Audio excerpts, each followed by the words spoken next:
playing him instead of Origi. Unfortunately, we're not privy to that. And for you, Leon, are you agreeing with Ian there? It's probably down to what he's seen in training. Yeah, I mean, look, we're not privy to that, which is a great point. I think Minamino, he's probably caught between a rock and a hard place at the moment. Where is his best position? And I actually think Jurgen is trying. He's tried him in a whole range of different positions. He's tried him in a midfield 3. He's tried him as a 9. He's tried him out on the wing.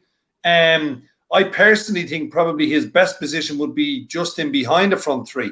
So he's obviously, well, I thought he was going to be up against Bobby Firmino for that kind of role if we were to play with the kind of 2 holding midfielders and with a kind of a more advanced player, which Shaqiri had become in the game against Man U in the league. He'd also become that in the game against Burnley, where he was very ineffective, but I think the whole team was ineffective. But I think Minamino against Origi against Burnley, for my opinion and what it's worth, I thought he actually looked a bit lively against Burnley. I know he missed that one-on-one, but he hadn't really got any game time prior to that. He wasn't the only striker or winger that had missed gilt-edged opportunities. We could accuse Mane, Salah and Firmino of the exact same thing. So Origi, I do agree with Ian. I think he's living off what he's done in the past. He'll always be remembered for that semi-final performance, especially against Barcelona, getting those 2 goals and getting the winner. But maybe his time is up, and I wouldn't be surprised if we see him sold in the summer. I don't think he's on massive money. I think he got a 4-year deal, was it? So I think probably in the summertime, I think Klopp will look to offload Divock Origi. And we've got to be looking to strengthen a couple of areas, I think, going into next summer.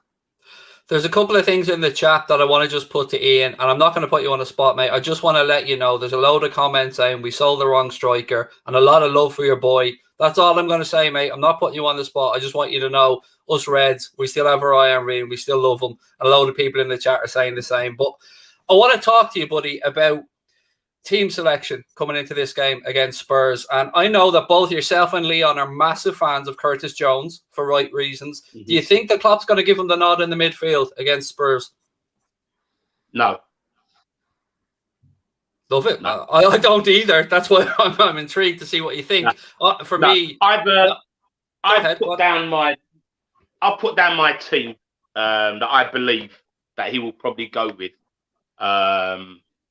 And this is obviously depending on the fact that obviously we're getting reports that Henderson's in full training. Matip was rested for the weekend. So for me, I've just got obviously Alisson in goal.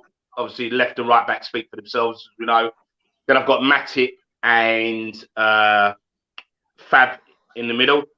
Then I've got Hendo, Gini, and Thiago, and then the front 3. I've got to say that's exactly the 11 I went with my prediction as well. Leon, any changes for you in there? I'd agree. I think it will be the 11, but in my opinion, I'd start Curtis Jones because I think he took off Wijnaldum after the hour mark against Man United, so he'll definitely start. If Henderson is fit, he starts. And I just maybe thought Thiago could do it maybe starting on the bench in this particular game. He's played quite a lot of minutes back-to-back now. He played in the FA Cup tie against United. He obviously played against Burnley and he played against Man U in the league game. So it's 3 games in a week. And we must remember this guy is only coming back from being out since, when was it, October time. So I think Curtis Jones was man of the match against Spurs at Anfield. And the one thing Curtis Jones gives us different to those 3, which I do agree with Ian, I think he will start with Thiago, Hendo and Gini. I'm just making the case for Curtis. I think he gives us more of an attacking threat. As soon as Curtis gets the ball, his first instinct is to go forward with it. It's not to turn around and kind of come back. And I thought Jones was exceptional at Old Trafford. But if he's on the bench, I think Klopp has got to look to him as one of the first guys, if it's not going well, to be brought on. Because I do feel the kid has got a massive future at Liverpool Football Club. He's only 19. This guy has got everything. He's got that confidence that you need to step onto the big stage. He doesn't seem to get flustered by any type of game, and I think he's going to be a star for many, many years at our great club. One thing I always look at, Ian, when I'm looking at a youngster like that, and look, you've watched a load of underage football yourself, obviously, with your son growing up, and I always look at Curtis Jones, and he always wants the ball, always shows for the ball, always drops into the space, and never hides. To me, that is huge, and I think I agree with Leon entirely. The guy has a massive future. Yeah. To me, obviously, when I used to go and watch the academy games and so forth, so I've seen him obviously from a young age, and that is definitely one of the biggest points for him. He always wanted the ball, tight spaces, didn't care. You know, he welcomed the pressure, the responsibility of, you know, it's like when he was playing for Steven Gerrard, and Gerrard more or less said he'll build the team around him. He is that type of player. So seeing him make that jump from academy level to senior level, and the way he's done it, like minimal, like for me, is brilliant, and it's what I expected from obviously what I'd seen at a younger age. And you know, to me, when he plays, he still plays like that kid on the street type of football, which I like. He's got no fear, and I love that. And like Leon said, he's got a bright future. Going on our point of what we were talking about in the midfield and the 11 that it will start, for me, as well as Thiago, he's playing okay. For me, I want to see Thiago further up the pitch. Yeah. Seeing him do that quarterback type of role is okay. But for me, for what we bought him for me, we need more up the park, creativity up the park. And at the moment, all we're relying on is Bobby doing his stuff. For me, if we've got Hendo there and Genie behind him, for me, it gives him more license to get forward, yeah, and support the front three and interlink more with Firmino, who moves around all over the place, creates space for everyone. And I just think, for me, Thiago will make more of an impression higher up the pitch. I think that's a fair point. And Leon, I think in our chat yesterday, you touched on something similar. I wonder what the plan was for Klopp when he brought Thiago in. Obviously, we hadn't had the injuries to Gomez and Van Dijk at that point. And I keep thinking to myself, you know, maybe the midfield plan was Henderson, Thiago and Fabinho moving forward, with obviously Fabinho in the six. So we spoke yesterday again and said it's been very unfortunate for Thiago that he's become fit and come into the squad at a time where we're probably at our most vulnerable. Yeah, I think that's very fair, because in terms of the midfield three, Klopp probably hasn't had his favourite midfield three for hardly any games this season. We are taking away Fabinho, who is our anchor. And I think it's because he's done so well at centre-half, we kind of forget how brilliant he was sitting in front of the back four. He wins that ball back on so many occasions. And I think if we, to go back to Ian's point, if we can get Hendo and Genie to kind of protect, not alone does it free up Thiago, it frees up Robbo and Trent, because they both know that they can get down the wings, get as far forward as they like, because Hendo and Genie are going to be almost covering them on both sides. And I think Henderson, getting him back into the team, the work he does off the ball that you only get to see when you're actually at a game, he covers our fullbacks on so many occasions, whether it be left or whether it be right. When either one goes forward, if both of them goes forward, he's just always in the right place at the right time. And we're missing Jordan Henderson. We're missing that leadership around the middle of the park. We're missing him dictating the tempo, dictating to his teammates when to give it, when to stay on it. He's a huge loss for Liverpool. And as Ian said, if we get Matip back and if we get Jordan back tomorrow night, it's two big additions into that first 11. One thing that I think has been very unfair, and I'll come to Ian first on this, has been the pressure that's been put on Reece Williams or Nat Phillips, who, let's be honest, we're never going to be in the plans in an ideal world for this season. And look, Reece made a mistake. It was as clear as day. But to me, I wonder, was that Klopp going what I like to call Mourinho and saying, reminding the board what can happen if they don't get the finger out in the next few days and get the man, the centre-back that he needs. And look, I've got to be honest about this, Ian. I've always viewed Klopp as a very fair manager, not somebody who wants to spend money for the sake of it, somebody who often thinks about the long-term implications of a signing, of the stability of the group. And if he's saying publicly, I need a centre-back, I think it's been pretty unfair on Reece as a human being, as a person, as a young guy developing. And it's been pretty unfair on the manager, and it's shown in his face. It's shown when you see him being interviewed. He just looks stressed. Glad you brought up that point. because I was going to mention that later, funny enough. Do you know what? First things first, I want to say I could not believe some of the stuff I was reading on social media with regards to Reece. Now, you've got a young kid who, up until this time last year, was playing, if I believe, Kidderminster, on loan. You know, he's been thrust into the limelight, right? He's made his dream debut. He's tried his hardest, right? He's made a mistake. And when I read the stuff on social media, you know, taking the mick about comparing him to Van Dijk and stuff like that, I thought, really? Right, this is Liverpool fans. I can't believe what I'm reading. And I thought, you know, we're a family club, right? He's one of our own at the end of the day. Yeah, we've got to give the kid some, you know, some leeway. You know, unfortunately, he's been put in a position. Yes, he played professional footballer, but at the end of the day, we've got to be real. And like you said, Craig, he was probably never in the plans for this year. Your point with regards to is he making a point to the ball? Possibly. But at the end of the day, you have to say his hands were tied, because who else could he have really played? You know, it was either him or Matt Phillips. But for me, I said it on the last podcast, for me at this moment in time, I'd probably more go for Matt. Because, listen, Reece is coming into a team that isn't exactly full of confidence. Yeah? So therefore, you really want your old head, somebody who's got a little bit more experience in times like this. And maybe shouldn't have played him. Should have played him back instead. But who am I? But I think going forward, just for the time being, until we start picking up where we left off before, if I had the choice to play out of them two, I would play Matt for that reason. I can understand that, because Leon, Nat seems like more of an old-fashioned, you know, he's not suited to the high line that we play, but he's certainly somebody that will get his head on the end of a ball, put his body on the line, and a bit more old school and a bit more senior experience as well, obviously, with his time in Stuttgart. Yeah, look, I mean, there's no doubt. I think we spoke about this ahead of the league game when we were saying if Matip wasn't there, that we would like to see kind of Phillips just ahead of Reece, just because of that little bit extra experience.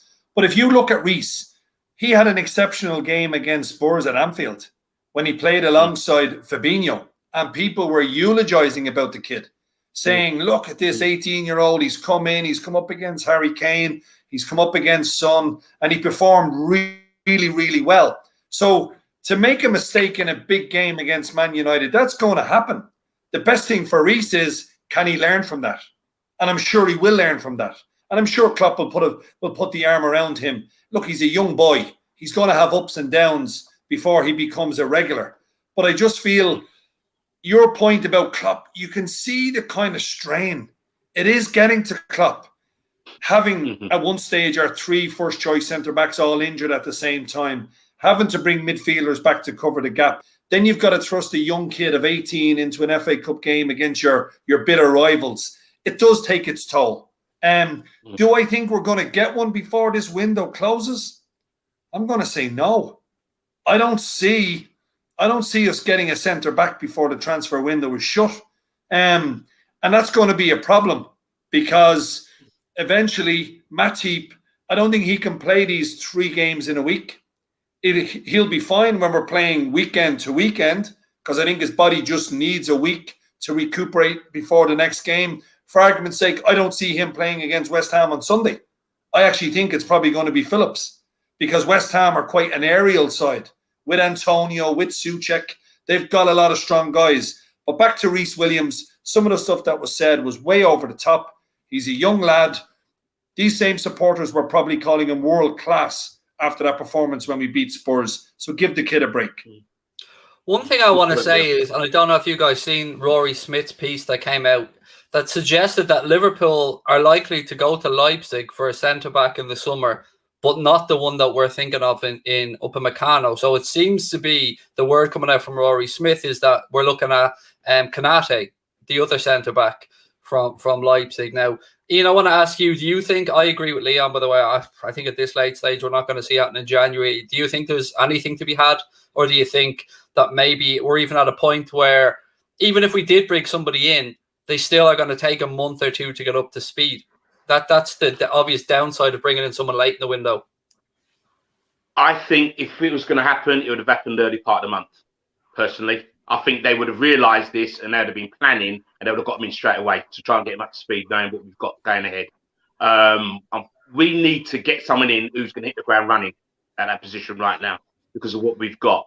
For me, who are we going to... People know that we're desperate. So once Liverpool starts bidding for somebody, everything's going to be a little bit more. Yeah? No one right now is prepared to let any of their players go. And if they do, they're going to let them go at the price that they want. Yeah, because especially they know our predicament, they're going to force our hand. I don't think the owners are going to sanction a massive signing to that level, like so what we did for VVD, like 75 million at the time. They're not going to do that right now. So, like I said, Klopp knew the last few weeks we were struggling, and I think they would have been behind closed doors trying to sort out what's what. And if it was really going to happen, it would have happened, I think, the first week. We'd have gone, bosh, there we go. Just like how we got Matt at that time when he came in. We didn't even know when he was there. No, Fabinho, sorry. When Fabinho first came, we didn't even know he was just there. One thing, Leon, that makes me a little bit nervous is there's a lot of talk that we're going to have a big summer. There's been a lot of talk that, we'll go big in the summer. We have our plans there, but excuse me for being a cynic, mate, but I feel like I've heard this story before. I feel like I've heard these words before. And news breaking yesterday from the States that the Red Corp acquisition deal for Billy Bean and Jerry Cardinal that was looking to invest 550 million plus some private equity to take a 25% stake in FSG's holdings. That seems to be out the window right now. So I'm wondering, mate, how committed are the owners for the long term right now? Do you think that they're going to try and extract more value, or do you think that they're just doing what they always do, which is biding their time for the right moves, the right window, at the right price, when, as Ian said, we won't be held to ransom? Well, I think since FSG have come in and Michael Edwards has played such a pivotal role in this, I don't think we can argue with our transfer dealings since they've come to the club. It's been pretty good.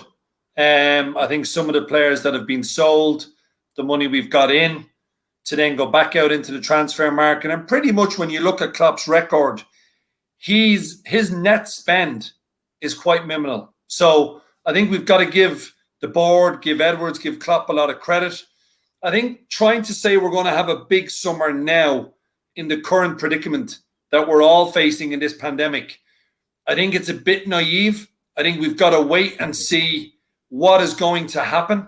Are we going to get fans back in from August, from that first league game? Is everything going to be back to normal? That's still a big question mark. And there's no doubt with FSG, they run the club like a business. They're not going to go out and just spend money for the sake of spending money. And I admire that about them. I actually think that's the way more football clubs should be run. And then you won't see as many football clubs in financial ruin. If they actually took a leaf out of how these guys are running a club, running a business, you must also take into consideration, Craig, they've built the new main stand. They're looking for planning permission to try and extend Anfield Road's end.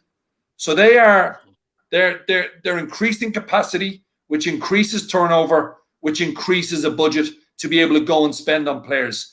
So I would stick with these guys. I think they've done a tremendous job so far.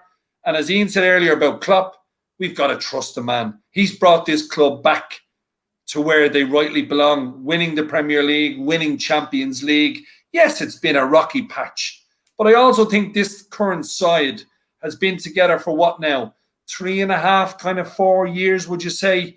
Most of these players have kind of played in that Champions League defeat against Real Madrid.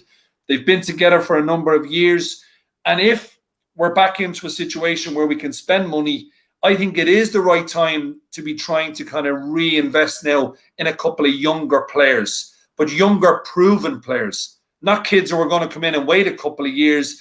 You're 22, you're 23, you're 24 years of age. But the one thing I've noticed with FSG, and I kind of looked into them a little bit in terms of how they ran the Red Sox, they were very much of the kind of feeling that you've got to bring through the young talent, but you've also got to sign some superstars.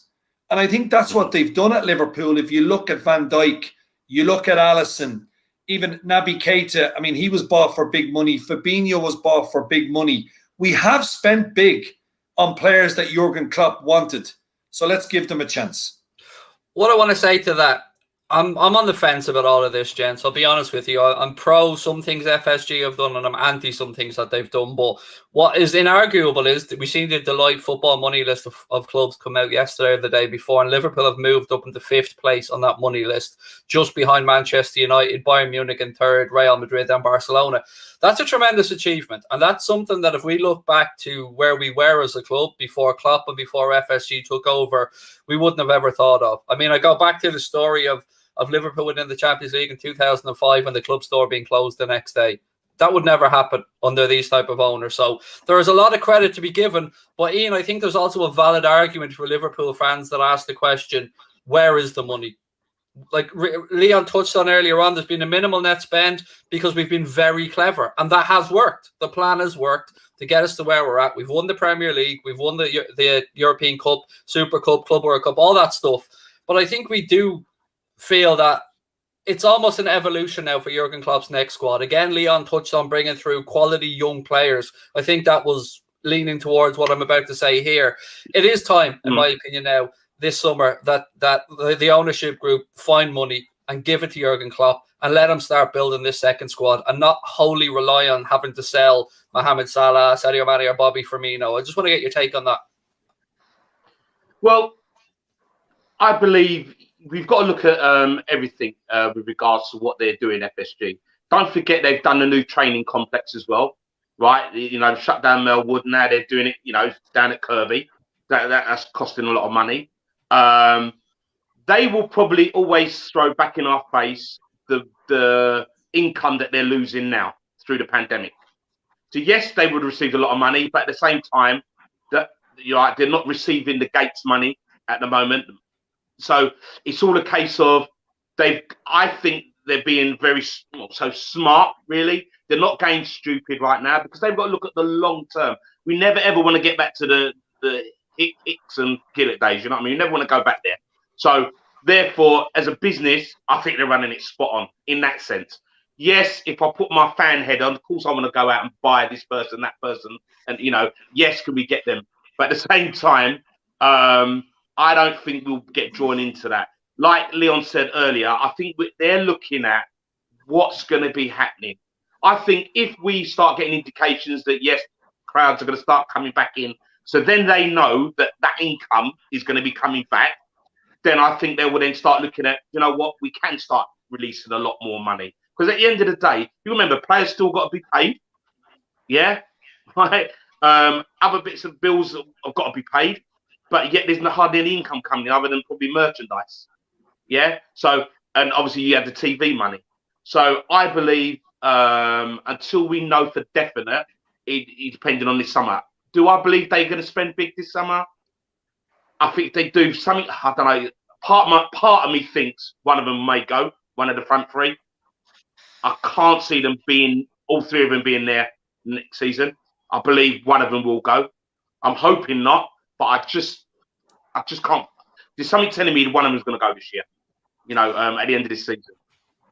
Leon, I tell you what worries me, mate. It's very easy for us. I'm kind of going into Ian Air mode here. It's very easy for us as fans to sit here and say, bring in that Chinese money, bring in that Saudi Arabian money, bring in that Dubai money, whoever it might be. But in this day and age, and I want to reiterate this to fans, the days of local boy done good that loves the club, has supported it his whole life and has enough money to buy it is out the window, because football clubs now are multi-billion-pound businesses, and there are no live-hood fans out there that are ready to come in and throw 5 billion at the club between infrastructure, sales, whatever. That's not going to happen. What we're most likely going to get is a vulture fund, an investment capital fund, somebody like that who will come in and could leverage the club to buy it. We could have a Glazer situation where we're left with crippling repayments, which will again take away from the ability to buy and sell players. So for all the people that are negative about FSG, and they have done some negative stuff, I won't argue about that. I'm more worried about who's next, mate. I'm more worried about what's coming down the line if we are to get new owners. Well, look, I mean, there's been no talk of FSG yet, even contemplating moving away from the club. I mean, they got involved in one of the biggest football clubs in world football. and they knew what they were doing as well. And you've got to look into the things that have happened because of FSG. We're now with Nike. We're now looking at making an awful lot more money around our commercial activity. And you said it's the first time in a long time we've been up in the top 5. So the way the club is being run perfect.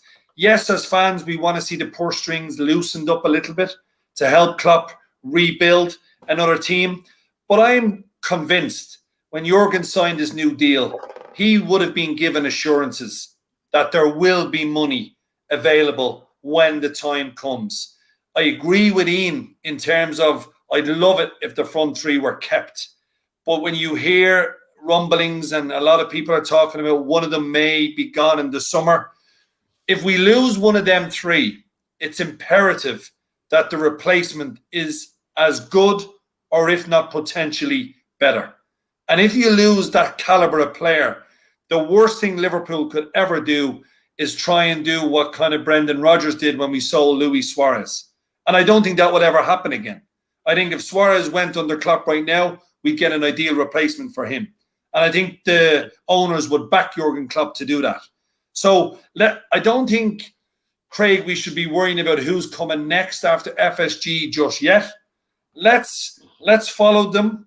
Let's see what they're doing. If you would have asked me right now when FSG took over, if we'd be sitting here in 2021 looking what's happened to the club since they came in, I would have snapped your hand off. So would I. And I think you probably would have been the same. I mean, they've delivered the Holy Grail in the Premier League for us. They've delivered us a European Cup. They've delivered us a team of idols that we look at and adore and will go down as club legends for a long time. They've delivered us the best manager in world football. There certainly are positives. And look, as football fans, we're emotional. We're hypocritical at times. We blow different directions at times. 1 minute we love somebody, the next minute we hate them. And that's all right. That's allowed. Fans are allowed to voice their opinions. But what we don't want to become, I think, is a toxic fan base that doesn't give context to everything, because everything should be taken in context and the big picture looked at with regard to the owner. And look, I feel like I'm coming across as an FSG apologist here. I genuinely am, but I do think it's fair that we give both sides of a conversation.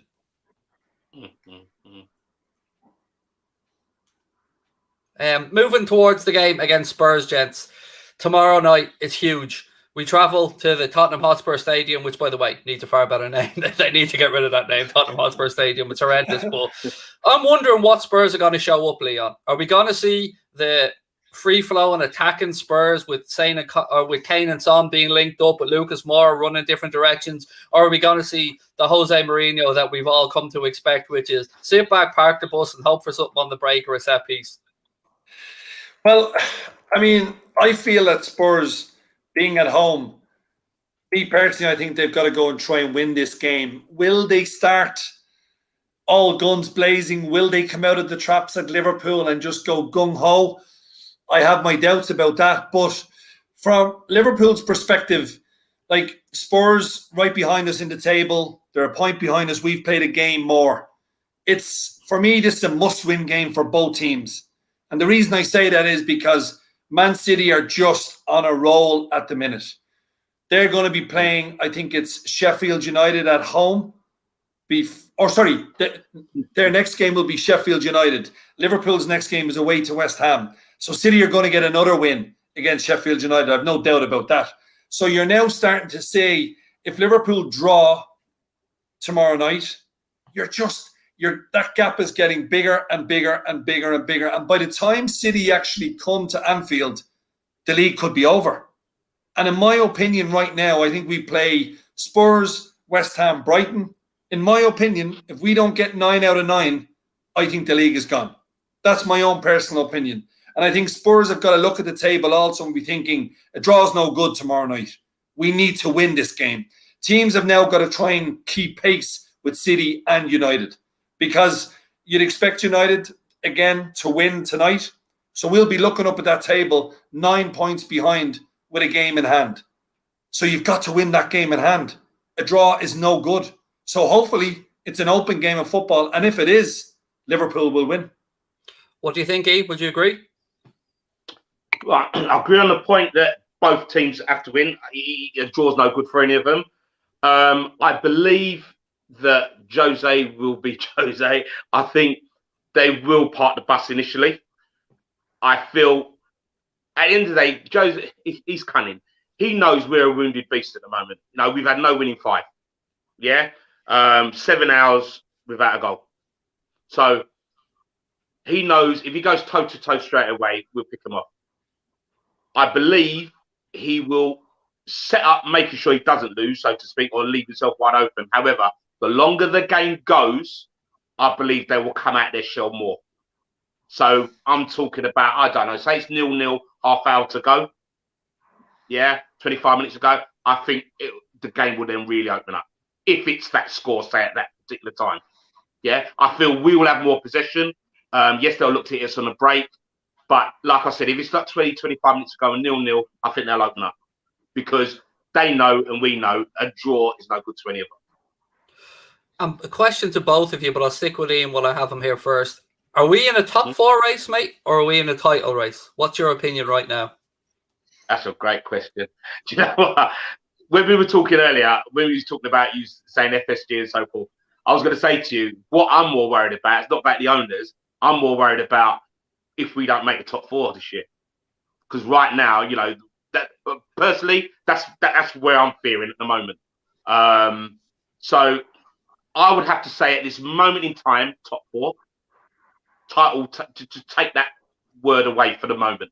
Looking at where it's going at the moment, and I've got all the stats here, and seeing the way Man City are going and Man United, boy, I would say right now, we got to be making sure, especially if we want a big summer and want to entice players to come to us. Yeah, that any player what comes to us wants to be playing Champions League football. So for me, it's imperative we get in that top 4. So right now, I believe it's a top 4 race right now, not title. Leon, would you agree? I'd agree that we're in a top 4 race right now.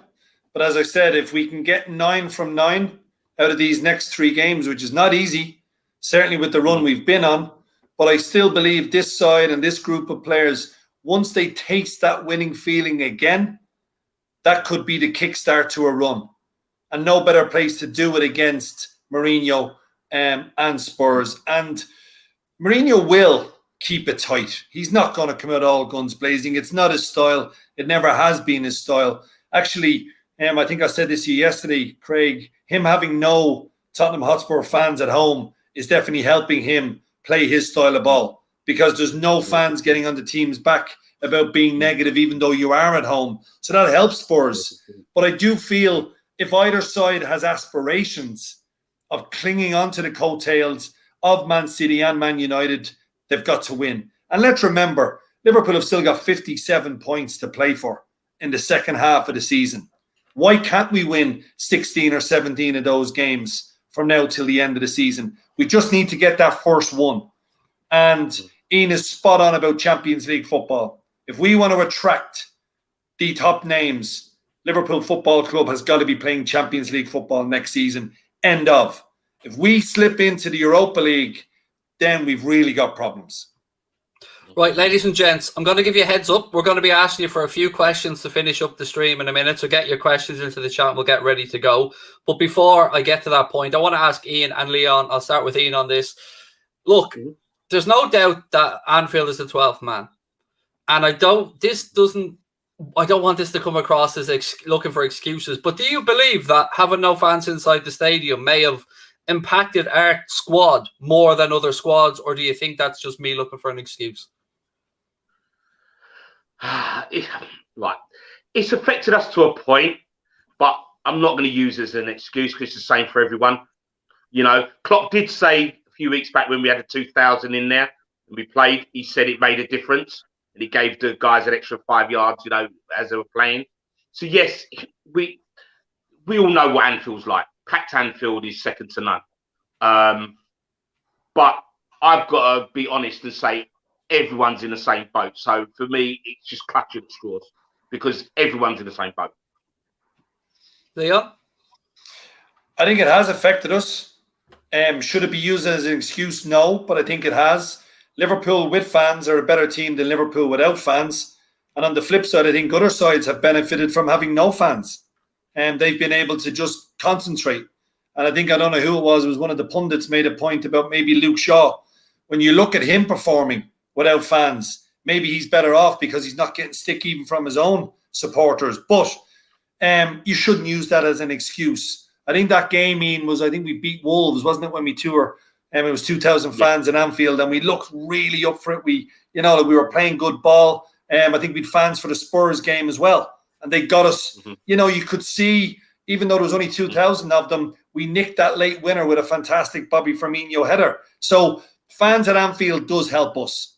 We've all been there on special nights and special games when it does feel as if the crowd is sucking the ball into the net, especially when we're shooting into the Kop second half. But as I said, I think when we play big teams, even on a bad run, Liverpool are right up for the big games. So let's hopefully get a win tomorrow night. Right, I'm going to put this one to you, Ian. Rod Menta, who's a friend from Australia, must be either up late or early, I'm not sure. But Rod, how are you? Said Jose would be mad not to play counter-attacking football tomorrow. The interesting question is, how will the Reds prepare to prevent that? Which is a very good question. How do we stop this counter-attack that...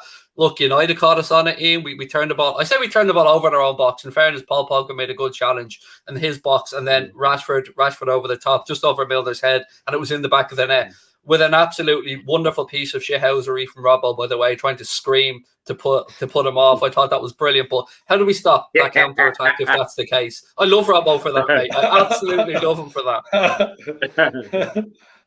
Right, for me to prevent that. It's with the team selection that I said right at the beginning. When you've got the likes of, say, Hendo and, say, Genie playing there, to me, there are valves. There are safety valves. There was, I forgot what game I was watching, and Kara made a really good point about what Hendo does. And it showed you points where we were so far up the field, he was playing right back at some stages. Yeah? Because he was just covering. Yeah? That's where I think if we get the likes of Hendo playing tomorrow, right, and Genie, I believe we can prevent that counter-attack, because I think we will have more defensive-minded players around there that can safeguard us on that. And a similar one for you here, Leon. Kate said, do you think the Man United game prepared us for the match tomorrow somewhat? Yeah, I mean, United are a counter-attacking team. Tottenham Hotspur are a counter-attacking team. I think United were more open than Spurs will be, however, because United had a right go at us in the FA Cup game. It was a totally different game to the league, or draw. But I think both sides, Spurs and United do like to hit you on the counter-attack. I mean, I just wonder as well, you remember Liverpool used to be a counter-attacking team when we used to break with just such pace that no one could stop us. You just wonder if we ever get back to the point, and I think we will. Some teams are going to start saying, let's have a go with this Liverpool. Their weak link is because they don't have their big man, Virgil van Dijk. They don't have Joe Gomez at the back. And that would open up more space for us. We saw it against Man United when we created chances. When they came forward, we broke exceptionally quick. I think both teams will have chances to hit on the counter-attack tomorrow night. But you'd have to say Spurs would be a little bit more negative than United were in the FA Cup. But Spurs would be really similar to Man United when they came to Anfield, where they just sat back and tried to hit us on the break in the second half. As Ian mentioned earlier, if this is 0-0 going into 60 or 65 minutes, that's exactly what Mourinho wants. Then he can just let them go that extra 5 yards forward. Listen, he's a master tactician at it, but I do believe with Genie and Hendo, we do have some safety nets. When you were talking about counter-attacking goals from Liverpool there, my head immediately went to, I think it was the Arsenal game, and there was a brilliant camera angle from the tunnel where you just see Mohamed Salah just flying up the pitch and everybody running after him when we scored an amazing goal. I don't know if you guys remember that, but that's exactly where my head went. Right, to finish up, I'll put this one to both of you. Base Face in Space says, does not being in the FA Cup actually help our Premier League chances with rest and everything? So, I'll give you first go on that one. Yeah, of course it helps with the fact that we, less games to play. But I think, depending on how far we got, I think you would end up playing a lot for the kids anyway, to be honest with you.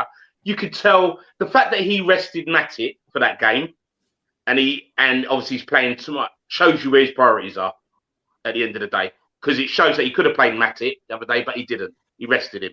So you could, Klopp his FA Cup sort of like trend, he doesn't really put it up at the forefront. So for me, yes, I think it will help us. We've obviously still got Champions League to go. So yeah, I think it will help us totally. Yeah, he hasn't really put a lot of importance on the FA Cup. And I mean, there's two ways to look at it. You can look at the prize money as well. It's worth nothing. So I think 3.8 million if you go on and win the FA Cup, which is one league place or one win in the Champions League. It's very small money. I think it's a fair point. And Leon, for you, do you think it'll help us, or would you have liked to have gone a little bit deeper in the competition? I would have liked to beat Man United just to get a victory and give the boys the winning feeling. But yeah, he would have played a second string team. He's always done it since he's come to the club. The Premier League and the Champions League are his priorities, rightly so. The money in both of those competitions far exceeds winning a cup. And I do think there's a couple of weeks coming up where we'll only have a game on the weekend. And that will help us. Yes, definitely. Gents, time has beaten us, but I've really enjoyed this chat, and I really enjoyed having a catch up with Mr. Ian Brewster and Mr. Leon Blanche. And you'll be back in a couple of weeks, gents, for another one. I really appreciate you giving up your time. And look, before I let you go, I got Leon on this one yesterday, but I'm going to get you, Ian. Prediction. Why'd you do it to me, Craig? Prediction. Can't be all easy questions. I have to get you one. Ian, I'll tell you mine. I went for a 2-1 victory to the Reds. That's what I've gone. Do you know what? I don't know. You know, I'm just going to put it at it. We're going to be 1-0. I'll take that. I'll take a clean sheet. I went with 2-2 for my prediction in my my prediction show. And usually I go for a bullish away win, but I'm nervous, I won't lie. This game has me very, very nervous tomorrow. But look, gents, it's been a pleasure. And folks, look, we'll be back tomorrow with a watch-along of the game with a post-match show as well, of course, sponsored by Mr. Leon Blanche's parent company, Ball Sports. Leon is on here just as a fan, but we are, of course, sponsored by Ball Sports, as you can see. And we'll be back with a watch-along tomorrow, post-match show. Lots of other bits and pieces as well. Hit that subscribe button, drop a like on the video. I really appreciate the gents giving up their time as always, and look forward to our next chat. Folks, it's a big one tomorrow. Here's the 3 points. Up the Reds.